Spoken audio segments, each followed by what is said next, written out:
Hello students, how are you? આજે આપણે વિદ્યુત રસાયણની અંદરનો એક બહુ જ અગત્યનો ટોપિક ભણીએ છીએ. જેટલો અગત્યનો છે એના કરતાં વધુ સહેલો છે, બરાબર? એટલે સહેલો ટોપિક ભણવા માટે તૈયાર થઈ જાઓ. અને એ ટોપિક છે આપણો, અને તે છે બેટરી. બેટરી શબ્દ તમે સાંભળેલો હશે. આપણે જે ટોર્ચ હોય છે એની અંદર એક સેલ મૂકીએ છીએ, એ છે બેટરી. ત્યાર પછી આપણે રિમોટ હોય એની અંદર એક સેલ મૂકીએ છીએ, એ કોષ છે. સેલ એટલે કે કોષ, અને એ જે કોષ છે એ છે બેટરી. તો એ બેટરી વિશે આપણે અભ્યાસ કરીએ છીએ. બેટરીમાં થાય શું? તો કે અંદર એક કેમિકલ ભરેલું હોય, એમાં રાસાયણિક પ્રક્રિયા થાય. રાસાયણિક પ્રક્રિયાને કારણે વિદ્યુત ઉત્પન્ન થાય, અને એ વિદ્યુતને કારણે આપણે રિમોટ ચલાવી શકીએ છીએ, ટોર્ચ ચલાવી શકીએ છીએ, ઘડિયાળ પણ ચલાવી શકીએ છીએ, બરાબર? તો એ બેટરીની વાત ચાલે છે. એમાં શું બને? રાસાયણિક શક્તિનું વિદ્યુત શક્તિમાં રૂપાંતર થાય. તો કોઈ વાર તમને એવું પૂછે કે બેટરી કોને કહેવાય? તો કે રાસાયણિક શક્તિનું વિદ્યુત શક્તિમાં રૂપાંતર કરનારા સાધનને બેટરી તરીકે ઓળખવામાં આવે. તમને એમ કે બેટરીનો સિદ્ધાંત શું? તો આ છે, રાસાયણિક શક્તિનું વિદ્યુત શક્તિમાં રૂપાંતર કરે. એ ગેલ્વેનિક કોષ છે. હવે તમે જુઓ, આપણે આવું ભણ્યા હતા, તમને યાદ હશે જ કે એક પાત્રની અંદર ઝીંક સલ્ફેટ લીધેલું હતું. અહીંયા ઝીંકનો સળિયો, અહીંયા હતો કોપરનો સળિયો. આ બંનેને એક ક્ષાર સેતુ વડે જોડ્યા. અહીંયા વોલ્ટમીટર મૂક્યું.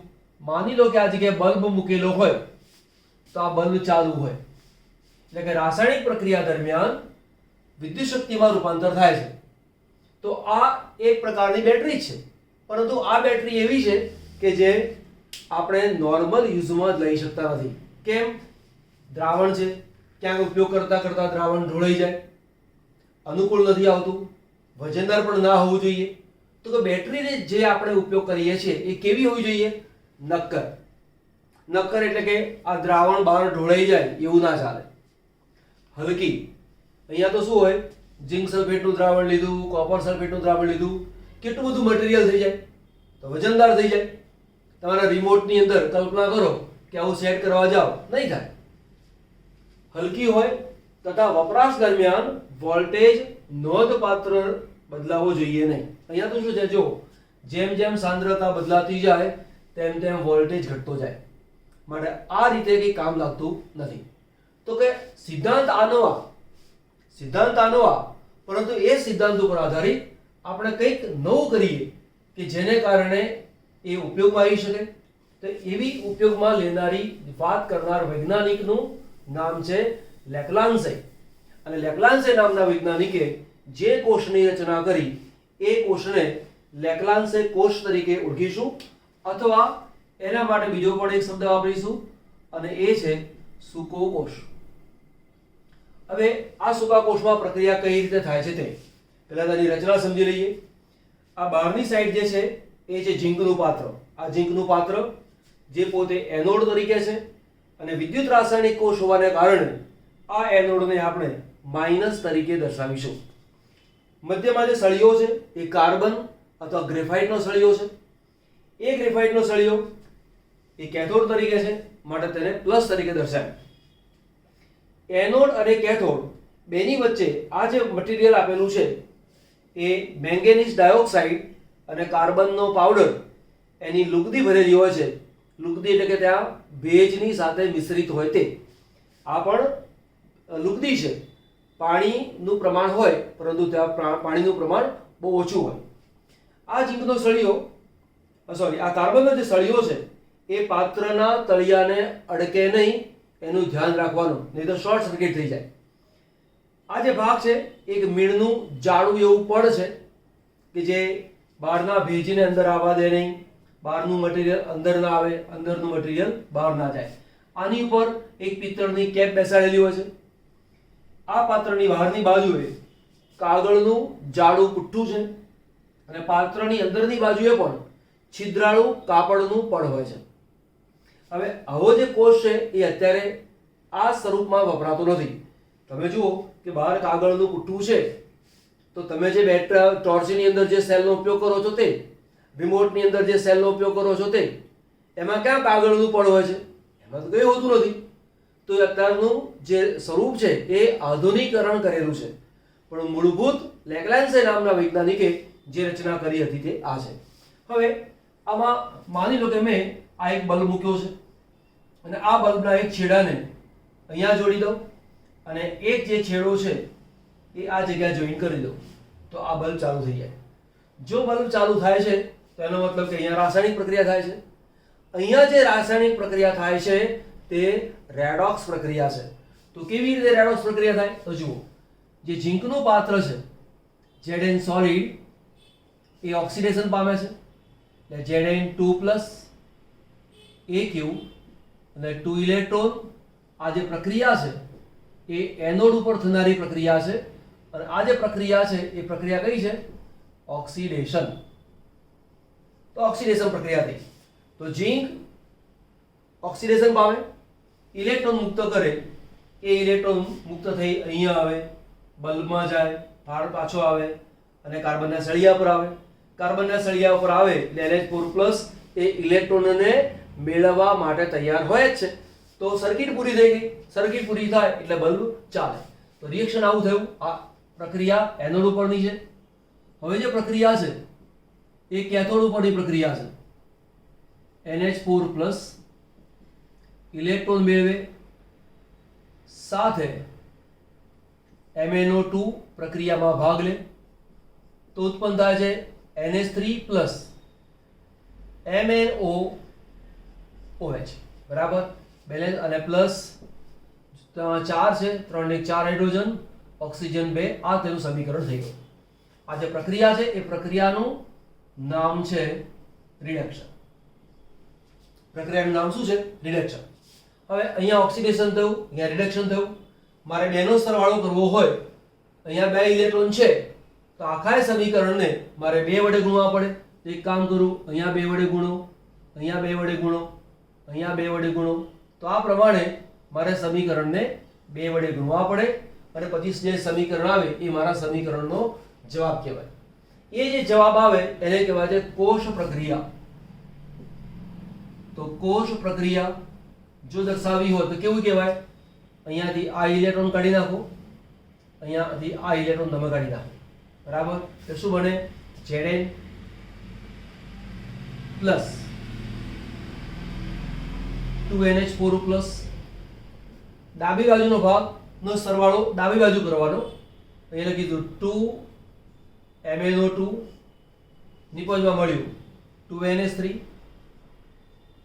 Plus 2MnOOH. આ આપણી પ્રક્રિયા થઈ ગઈ. બેલેન્સને જોઈ લઈએ. 2 વાર નાઇટ્રોજન, 2 વાર નાઇટ્રોજન. હાઇડ્રોજન કેટલા છે? 4 દુ 8, તો 3 દુ 6 અને 2 8. 2 દુ 4 ઓક્સિજન, 2 દુ 4 ઓક્સિજન. સમીકરણ આપણું બેલેન્સ છે. આ જે પ્રક્રિયા છે એ પ્રક્રિયા દરમિયાન 1.5 વોલ્ટ ઉત્પન્ન થાય. પરીક્ષામાં કેવા કેવા પ્રશ્નો પૂછી શકે છે એની બી ચર્ચા કરી લઈએ. ટૂંકા પ્રશ્નોમાં કહેવાય તો પહેલો પોઈન્ટ કે બેટરી કોને કહેવાય, બેટરી કેવી હોવી જોઈએ. લેગ્રાન્જે જે કોષ આપેલો છે એ કોષની અંદર એનોડ કોણ છે, કેથોડ કોણ છે, પાત્રની અંદર કયું દ્રવ્ય ભરવામાં આવે છે, એવો પ્રશ્ન પૂછે. એનોડ ઉપરની પ્રક્રિયા લખો, કેથોડ ઉપરની પ્રક્રિયા લખો, કેટલા વોલ્ટેજ ઉત્પન્ન થાય છે. અહીંયા 1.5 લખેલો છે પરંતુ તે 1.25 થી 1.5 વોલ્ટ જેટલો વોલ્ટેજ આપણને પ્રાપ્ત થતો હોય છે. ઓકે, આ જે પ્રક્રિયા છે એ પ્રક્રિયાની અંદર આ જે છે એનો ઓક્સિડેશનાંક છે 4 અને આ જે છે એનો જે ઓક્સિડેશનાંક તમે ગણો તો OH એટલે -1, O એટલે અહીંયા -2, તો અહીંયા ઓક્સિડેશનાંક કેટલો થયો? +3. તો +4 ની અંદરથી +3 ઓક્સિડેશનાંકનો ફેરફાર થયો. +4 માંથી +3 જવું એટલે કે ઓક્સિડેશનાંકનો ઘટાડો થવો, એ પ્રક્રિયાને કહેવાય છે રિડક્શન. બરાબર, તો MnO2 નું MnOOH ની અંદર રિડક્શન થાય છે. હવે આ જે કોષ છે એ કોષ માટે શબ્દ વાપરીશું આપણે પ્રાઇમરી કોષ. કયો કોષ કહીશું? પ્રાઇમરી કોષ અથવા પ્રાથમિક કોષ? તો મનમાં પ્રશ્ન થાય કે પ્રાઇમરી કોષ કહેવાય કોને? તો કે બેટરીના પ્રકાર છે બે. બેટરીના પ્રકાર બે છે, એક પ્રાથમિક અને એક છે દ્વિતીય, અથવા પ્રાઇમરી અને સેકન્ડરી. પ્રાથમિક એનો મતલબ એવો છે કે આ કોષને તમે ચાર્જ કરી શકતા નથી. તો અહીં લખું છું પ્રાથમિક કોષ. પ્રાથમિક કોષ તો કે જે કોષ લાંબા વપરાશ પછી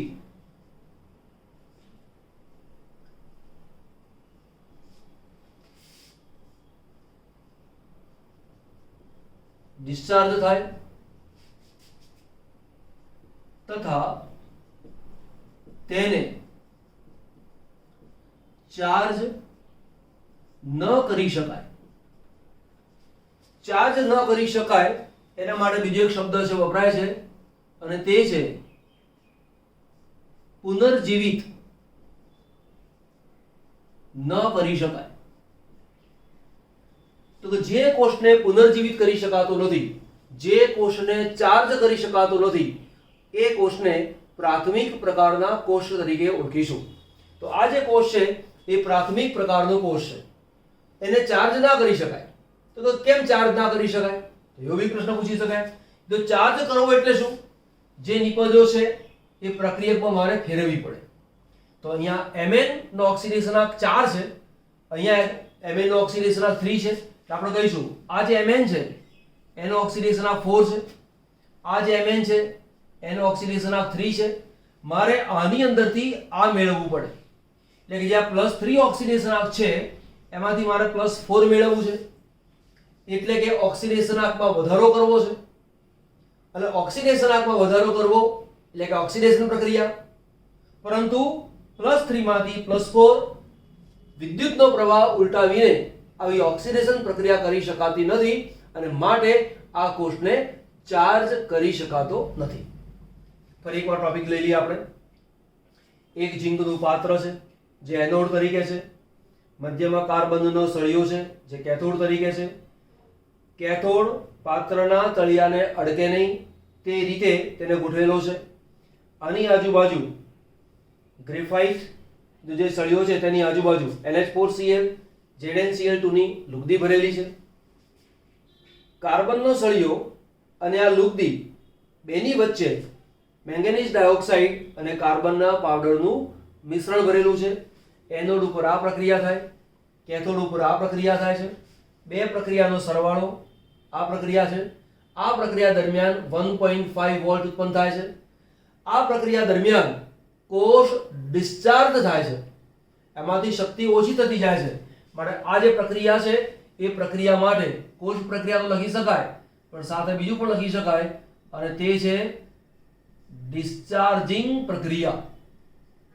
એટલે કોઈક વાર તમને એવો પ્રશ્ન પૂછે કે એનોડ ઉપરની ડિસ્ચાર્જિંગ પ્રક્રિયા લખો, તો આ થાય. અથવા બેનો આખો ટોટલ કોષની ડિસ્ચાર્જિંગ પ્રક્રિયા લખો, તો આ જે પ્રક્રિયાનો સરવાળો કરો, આ બેનો સરવાળો જે અહીંયા લખેલો છે તે એને કહેવાય છે ડિસ્ચાર્જિંગ પ્રક્રિયા. આ જે કોષ છે એ કોષ માટે શબ્દ વાપર્યો છે સૂકો કોષ. તો કે સૂકો કોષ શબ્દ એવો કેમ વાપર્યો? તો સૂકો એટલે કે જેમાં પાણી નથી તે. જો આ કોષમાં પાણી હોય જ નહીં તો પહેલા તો સમજો કે સૂકો કોષ શબ્દ કેમ વાપર્યો તે. આપણે અગાઉ આવો જે કોષ ભણ્યા હતા આ રીતે, તમને ખબર છે જ, અહીંયા વોલ્ટમીટર મૂકો, અહીંયા ક્ષાર સેતુ મૂકો, એમાં પાણીનું પ્રમાણ બહુ જ હોય છે.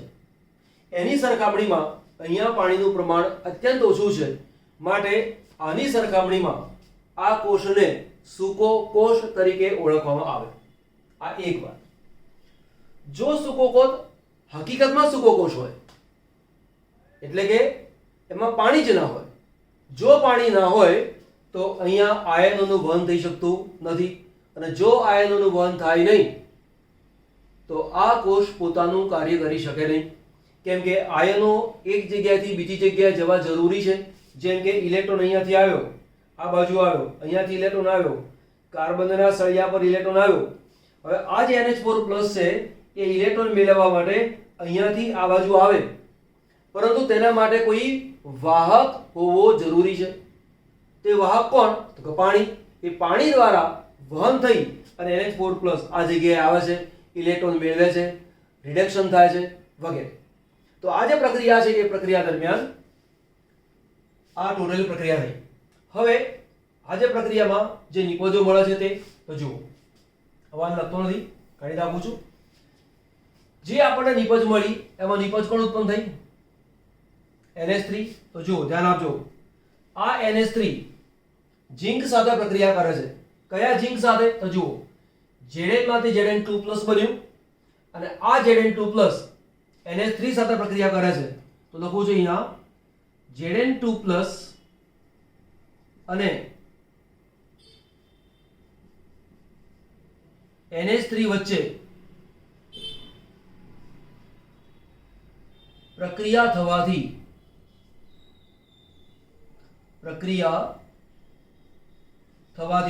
જો બે પ્રકારના સંકીર્ણ બને છે. સંકીર્ણ number 1 Zn NH3 4 time Cl2, એક શક્યતા આ છે અને બીજી શક્યતા છે Zn NH3 twice Cl2. જો Cl2 અંદર લખેલો છે તો NH3 તમારે અહીંયા Cl2 અંદર છે તો NH3 બે વાર, Cl2 બહાર છે તો NH3 ચાર વાર. આવું કેમ છે? એવું સંકીર્ણ સંયોજન જ્યારે શીખશો ત્યારે ખ્યાલ આવશે.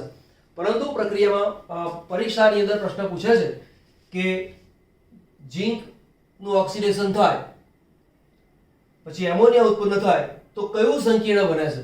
આ પ્રકારના પ્રશ્નો પણ પૂછાતા હોય છે. બરાબર, આટલો ભાગ નોંધ કરી દો, પછી આપણે આગળ વધી જઈશું. ચલો, જે સૂકા કોષની આપણે વાત કરી એ કોષને આપણે એવું માની લઈએ કે ચલો બજારમાંથી કોષને તમે લઈને આવેલા છો અને લાંબા સમય સુધી રાખી મૂકો તો પડ્યો પણ ડિસ્ચાર્જ થઈ જાય. પડ્યો તો ખરાબ થઈ જાય. ખરાબ થઈ જવાનું કારણ શું છે? કે બહારનું જે પાત્ર છે એ ઝિંકનું પાત્ર છે અને અંદર જે મટીરિયલ જે ભરેલું છે NH4Cl નું છે. NH4Cl એ પોતે એસિડિક છે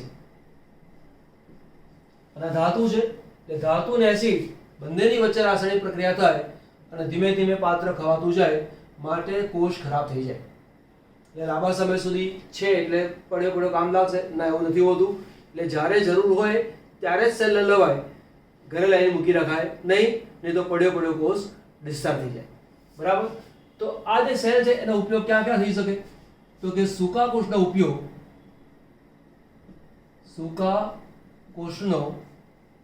ઉપયોગ તો એક તો વોલ ક્લોક, બરાબર. ત્યાર પછી તમને જે ખબર હોય કહી શકાય, ટોર્ચમાં કહી શકાય, ટોર્ચ, ટ્રાન્ઝિસ્ટર વગેરે માં તેનો ઉપયોગ થઈ શકતો હોય છે.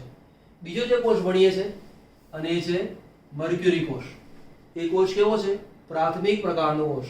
પ્રાથમિક પ્રકારનો કોષ એટલે વપરાશ દરમિયાન ખલાસ થઈ જાય પછી ફેંકી દેવાનો. તમે જુઓ, અહીંયા રમકડા પણ લખી શકાય, બરાબર. પછી રિમોટ કંટ્રોલમાં એમ પણ લખી શકાય, રિમોટ કંટ્રોલના સાધનમાં વગેરે આવ્યું એટલે ઘણા બધા કારણ થઈ જાય. મર્ક્યુરી કોષ તમે જોયો હશે, જે રિસ્ટોવોચ હોય છે એની અંદર એક નાનો સેલ હોય છે જેને આપણે નોર્મલ ભાષામાં બટન સેલ એવું કહીએ છીએ. એ જે બટન સેલ છે એ છે મર્ક્યુરી કોષ. હવે રચના કેવી છે તો જુઓ, એમાં પણ એનોડ, કેથોડ, મટીરિયલ એવું છે.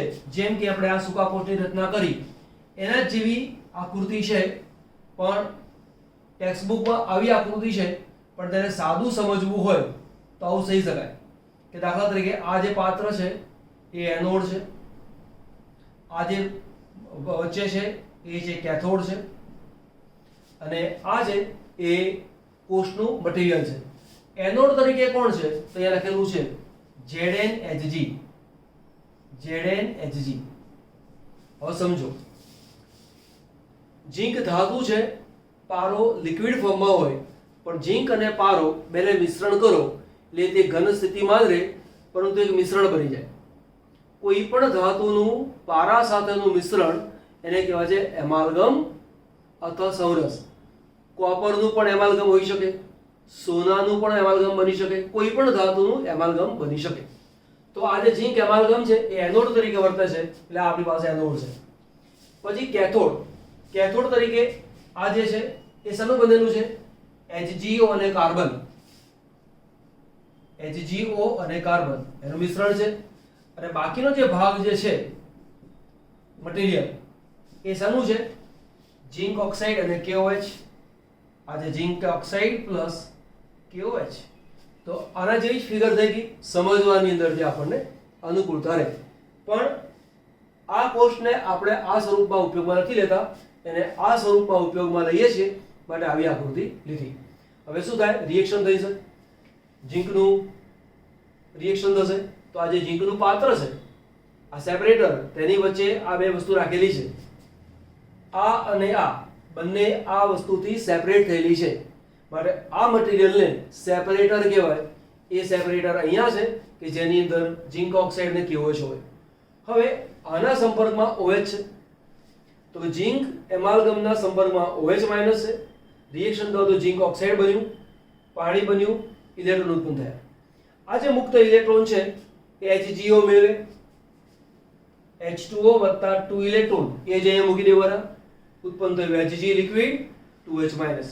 ટોટલ પ્રક્રિયા છે કોષ પ્રક્રિયા. સમગ્ર પ્રક્રિયા દરમિયાન 1.35 વોલ્ટ ઉત્પન્ન થાય. અહીંયા શું છે? જ્યાં સુધી પ્રક્રિયા થતી જાય કોન્સ્ટન્ટ, માનો કે તેનું આયુષ્ય 4 કલાક નથી માનતા, માનો કે આપણી પાસે જે સેલ છે એનું ટોટલ આયુષ્ય માનો કે 100 કલાકનું છે, એવો મારી પાસે સેલ છે.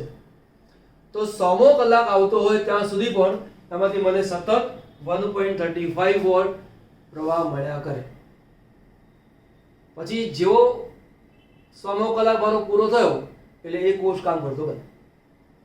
બરાબર? તો અહીંયા એવું કેમ થાય છે? તો કે જે પ્રક્રિયા આપેલી છે કોષ પ્રક્રિયા, એમાં કોઈ આયન ઉત્પન્ન થતો નથી, અને કોઈ પણ જાતનો આયન ઉત્પન્ન થતો ન હોવાને કારણે સાંદ્રતા બદલાતી નથી, અને સાંદ્રતા બદલાતી નથી માટે 1.35 વોલ્ટ એ અચળ પ્રાપ્ત થયા કરે છે. ક્યાં ઉપયોગમાં આવે? તો કે જ્યાં ઓછા વિદ્યુતના પ્રવાહની જરૂર પડતી હોય ત્યાં. ઉદાહરણ તરીકે કેલ્ક્યુલેટર છે, એમાં બહુ પ્રવાહની જરૂર પડતી નથી, તો આનો ઉપયોગ થાય. રિસ્ટ વોચ, એમાં કાનની અંદર સાંભળવાનું મશીન જે આવે છે એની અંદર પણ સેલ જોઈએ. એ સેલમાં પણ એ સેલ એટલે કોણ? એ આ છે, તેને શું નામ છે? મર્ક્યુરી કોષ. આજે આપણે બે પ્રાઇમરી કોષ ભણ્યા, એક સૂકો કોષ અને બીજો છે મર્ક્યુરી કોષ. આવતી વખતે ભણીશું અને તે છે સેકન્ડરી કોષ. બરાબર? ચલો ડન કરો.